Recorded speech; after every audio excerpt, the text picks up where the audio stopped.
Guys, good morning. So, maulan na umaga sa inyong lahat, no? So, grabe. Ito, pupunta kami ni Junel ulit kayo. Bro? Ito mga disidido talaga, pre, no? Oo. Ito, naulan nga. Ay, buti, may dalang payong si Junel, no? Ocean, gawin Ayan. ocean. So, punta kami ngayon ng gym ulit, no? Ulit kami, mag-workout. Grabe, tignan nyo guys, umuulan, no? Oh. Diba?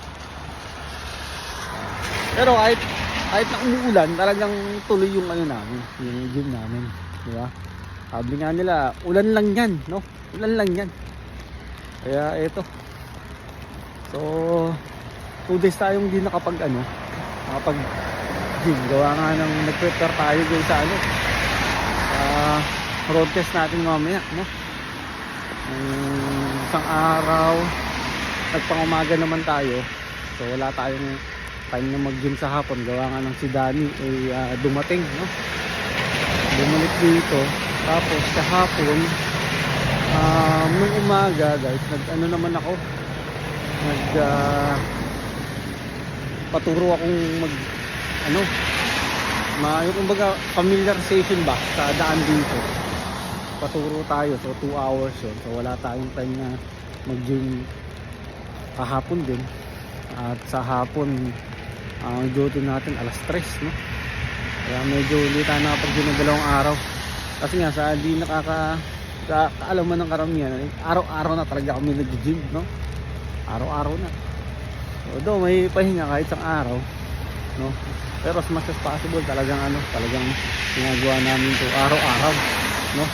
At syempre nakapanghinayang din yung yung membership ba namin dun sa gym. Tapos syempre na rin, kumbaga exercise na rin, ganun.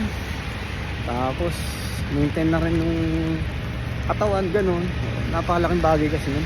Tapos mas especially yung pag nagsasauna, nagpapawisan kami, no? So sobrang laking bagay talaga nun sa amin. So mamaya yung road test natin guys. So syempre medyo kinakabahan tayo. Medyo nervous tayo. Do, marunong naman tayo mag-drive. Kaso nga lang talagang yung rules and regulation nila rito ay ibang-iba sa nakagisnan natin sa Saudi, no? Sobrang daming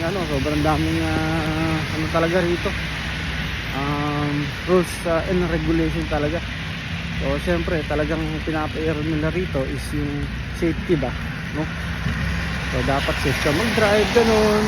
Dapat sumusunod ka talaga sa mga traffic rules and regulation, which is talagang dapat naman ginagawa natin, no?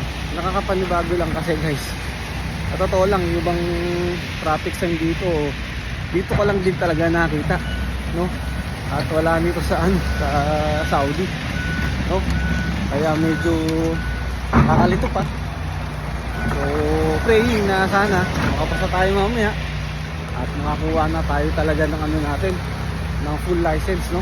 Yung class 5 kung tawagin, no? Kasi talagang ilang araw din nating pinagpreparan to, no? Actually naka-4 na session tayo din sa driving school na pinag-enrollan natin, which is yun nga yung Ulta. So gusto ko lang i-shoutout si Sir Don, no? Which is ay nagturo sa atin, no? Sobrang dami din nating natutunan sa kanya. Saka doon ko lang talaga na-realize na sobrang importante nung ginawa natin, nag-enroll tayo sa kanya, no? Dami nating natutunan talaga, no? Kaya ito na yung araw, yung oras na magagamit na natin talaga yung natutunan natin, no? So guys, sana pag-pray nyo rin ako na sana makapasa tayo mamaya, no? So yun. So ito, malapit na rin naman kami sa gym. Ayun,